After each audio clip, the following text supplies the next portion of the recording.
Menteri Pertahanan Israel Katz mengakui bahwa kepentingan Israel dan AS dapat berbeda terkait Iran, meskipun mereka melakukan kampanye militer bersama. Katz menambahkan bahwa militer Israel telah diperintahkan untuk bersiap menghadapi serangan lebih lanjut tanpa keterlibatan Amerika.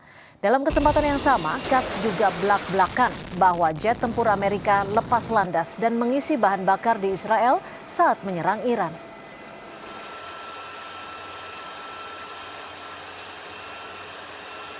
אנחנו עיקינו פעמיים באיראן, ערוכים להכות בפעם השלישית, כחול לבן. צה"ל קיבל הנחיה, והוא נערך בהתאם, להיות מסוגל לתקוף לבד באיראן. עכשיו אנחנו לא לבד. יש את ארצות הברית, בוא נראה מה היא עושה. האם היא חוזרת למערכה, האם היא עושה את זה בדרכים אחרות. אבל ישראל אמרה, לא יהיה לאיראן נשק גרעיני. לא נאפשר לה לחזור לתוכנית הגרעין שסיכלנו, וגם כן לא נאפשר לה לצבור יכולות שאיימו על ישראל. אנחנו מול איראן במצב טוב מאוד, מצב מצוין. האימפריה הפרסית הגדולה והרהבתנית והשחצנית.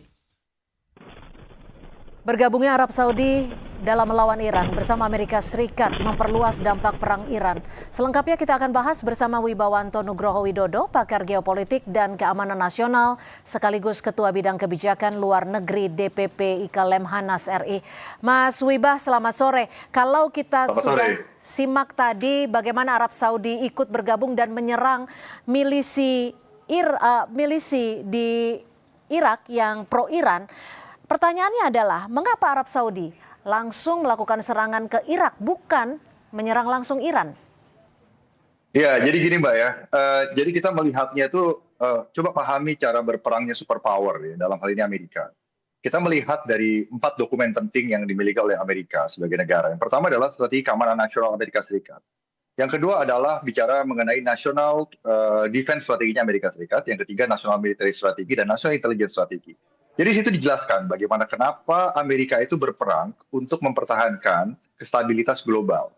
Order yang tercipta selama ini yang harus dikoreksi dengan cara-cara yang gradual gitu maksudnya. Dari perspektif Amerika ya. Dan bagaimana Amerika itu merajut instrumen of national power militer sebagai kekuatan utama pertahanan nasional dengan instrumen kekuatan nasional lainnya, baik itu informasi, intelijen ekonomi, intelijen finansial, dan juga melibatkan yang namanya koalisi, itu poinnya tuh. Jadi di sini pengerahan angkatan darat, angkatan laut, marines, kekuatan darat, laut, udara, cyber, dan juga space, itu harus dikawinkan dengan aliansi gitu.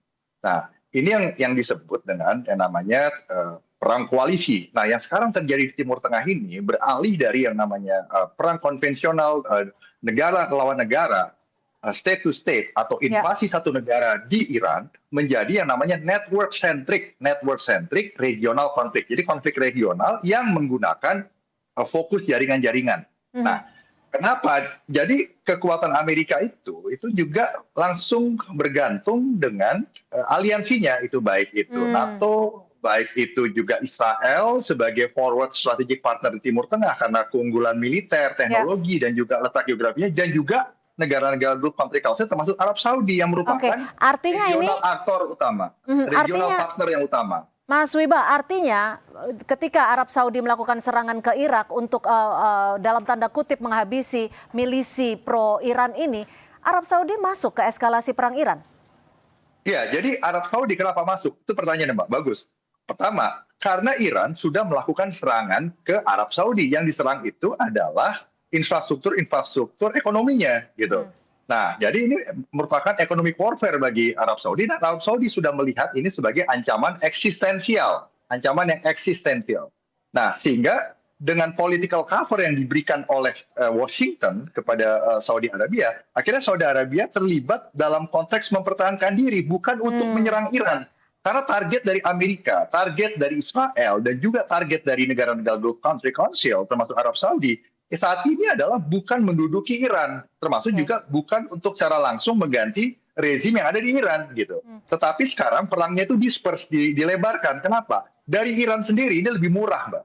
Ya, jadi kalau menggunakan proxy, Iran bisa mendinai keterlibatan secara langsung. Yang kedua, itu membuat lawan itu juga terdistract resource-nya. Jadi yang diserang itu bukan hanya Teheran, bukan hanya Iran gitu. Tetapi proxy ini sebagai power defense ikut melakukan serangan kepada Amerika dan aliansinya. Nah, sehingga Amerika dan juga Arab Saudi itu juga kalau dia menyasar Houthi, menyasar proksi-proksi Iran yang ada di kawasan Timur Tengah, itu sebenarnya bukan sasaran akhirnya, tetapi melumpuhkan kemampuan Iran untuk melakukan proyeksi pertahanan forward, gitu, Mbak. Ya, Artinya jadi ketika itu. ini tujuannya adalah untuk melumpuhkan pertahanan Iran dari milisi-milisi pro-Iran ini, apakah ini serangan akan terus berlanjut dan apakah tidak berhenti dari Saudi juga, melainkan ada negara-negara lain yang juga merupakan sekutu dari Amerika Serikat? Ya, betul. Jadi dari Amerika dan juga dari Gulf Country Council, ya termasuk juga Arab Saudi, khususnya Arab Saudi, itu tidak dalam kapasitas mau menyerang Iran physically, tetapi mempertahankan diri itu. Nah, dari perspektif Amerika, dalam pertemuan dengan Netanyahu di Washington DC, itu paling tidak ada 5 agenda. Agenda yang pertama itu bicara mengenai mau dikemanakan arah konflik ini. Mau diteruskan apa dibentikan. Nah, dari Amerika perspektifnya, satu, memang harus menunjukkan deterrence mereka sebagai superpower. Ya. Yang kedua, mereka juga tidak mau sebenarnya larut ke dalam forever war. Sementara Israel itu mempunyai perspektif yang berbeda, Mbak. Israel itu menganggap Iran ancaman eksistensial yang harus dibereskan seawal mungkin. Yang kedua itu kita bicara mengenai kemampuan nuklir Iran.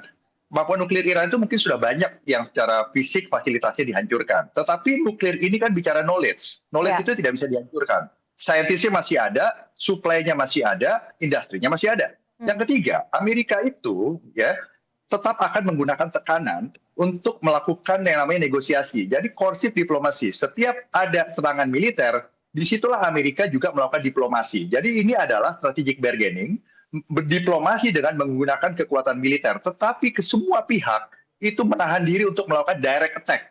Nah, jadi yang digunakan adalah proksi itu. Dan ini bicara juga mengenai perebutan struktur dan arsitektur regional security complex yang ada di Timur Tengah mau dibentuk pulang seperti apa gitu loh. Baik itu strukturnya, baik itu aturannya, baik itu institusinya, normanya, tata kelolanya, balance of power-nya, ini semua menjadi perebutan. Jadi mereka semua sebenarnya menahan diri, Mbak, dengan manage escalation. Dan ini juga dan agenda kelima di Washington DC adalah membahas bagaimana menghadapi proksi-proksi Iran. Nah, jadi yang paling efisien dari semua pihak yang terlibat konflik saat ini adalah berperang dengan jaringan-jaringan proksinya. Amerika juga melibatkan aliansinya, baik itu Israel dan juga Gulf Country Council, sementara Iran menggunakan proksinya gitu. Nah, ini artinya termasuk pangkalan Israel yang memang disiapkan untuk Amerika Serikat membantu menyerang Iran. Ya, jadi kan Amerika itu kan mempunyai 2 jenis partner di Timur Tengah, strategic partner. Yang pertama adalah regional partner yang utama, yaitu adalah negara Gulf Country Council yang menyediakan akses pelabuhan, akses udara, ya, akses ke darat, ya. Dan juga yang namanya forward strategic partner, itu Israel, yang unggul secara teknologi dan militer, unggul secara intelligence, ya, sehingga Amerika itu mempunyai basis intelligence yang cukup kuat. Mereka menerapkan cara-cara peperangan dengan metode C6ISR yang saya sering sampaikan. Itu adalah komando pengendalian, communication, computer, cyber combat system, intelligence, surveillance, reconnaissance, sehingga mereka itu sebisa mungkin mau dengan penguasaan intelijen yang ada, dengan koalisi yang ada itu, mereka memegang apa yang disebut dengan yang namanya dominasi eskalasi. Jadi Amerika itu mau memegang eskalasi, dominasi dalam hal eskalasi. Mereka yang mau mengatur eskalasi gitu, Mbak. Kapan menyerang, siapa yang diserang, apakah itu high value, apakah tidak high value, apa risikonya kalau ini diserang, kapan diserang. Nah, jadi yang sekarang dilakukan itu adalah serangan-serangan yang sifatnya masih dalam kategori special operation and low intensity conflict. Dalam konteks apa, Mbak? Ini dalam konteks military campaign. Military campaign itu apa? Operasi-operasi militer ya yang direncanakan, ya, yang dilakukan, yang terkoordinasi, yang digabungkan satu persatu menjadi gabungan yang disebut dengan military campaign yang dikoordinasikan oleh Central Command di bawah Laksamana Brad Cooper yang markasnya di Tampa, Florida. Nah, apa yang diintegrasikan? Yang diintegrasikan itu bukan hanya instrumen of national power-nya Amerika, tetapi juga instrumen of national power-nya Gulf Country Council, Irak, Qatar, Kuwait, Israel, semuanya disatukan di situ di bawah Central Command untuk menghadapi Iran, tetapi bukan untuk mengganti rezim sekarang atau bukan untuk menduduki, tetapi untuk mengubah perilaku strategis Iran. Supaya apa? Supaya akhirnya semua itu mau kembali kepada meja perundingan, karena semua itu menghindari perang yang tidak terkontrol karena ini eksesnya bisa menjadi krisis global dan Amerika juga fokusnya bukan di Timur Tengah sebenarnya Mbak, fokusnya adalah di Indo-Pasifik menghadapi China. Oke, baik. Terima kasih atas perspektif Anda, Wibawanto Nugroho Widodo, pakar geopolitik dan keamanan nasional. Terima kasih, Mas Wiba. Selamat sore. Terima kasih. Ya, selamat sore. Saudara, informasi lainnya masih akan kami sajikan selepas jeda.